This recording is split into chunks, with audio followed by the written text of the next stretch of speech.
Abdoulaye Ndiaye Ngalgou ci biir jumaay Serigne Bamba Xaadimu Rasuul taalibe El Hadj Malick bi lii la def ànd ak grand frère am Demba Diop jóge France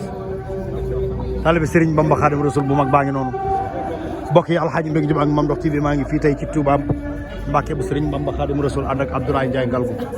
tabarkàlla gis ngeen ko muy jumaay maamam ju baax ci Serigne Bamba Xaadimu Rasuul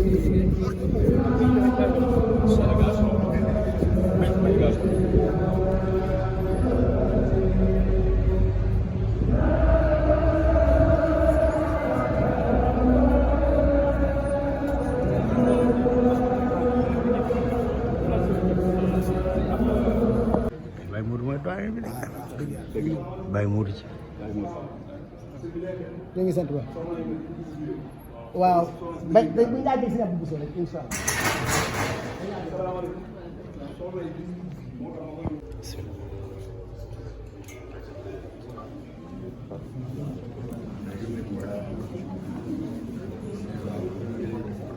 bilaay barke yonent bi génn nga ci Serigne Bamba Xaadimu Rasuul dem ci doomam ci Serigne Fallou bilaay barke yonent bi Serigne Touba Xaadimu Rasuul kontaan na ci yow de li ngay def dëkk Walaaji Maalik loolu ngay def ci dëkkam bu tedd bii bilaay barke alxuraanul karim masil la Fatim Yam Ngoy Njaay ma joojo jóge nga ci Serigne Bamba Xaadimu Rasuul yaa ngi nii jëm ci Serigne Fallou Mbàkke Xaadimu Rasuul cey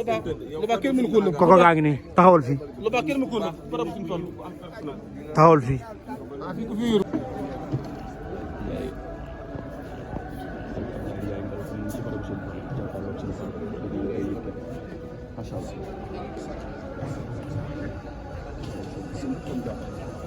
léegi nag directement personne la baax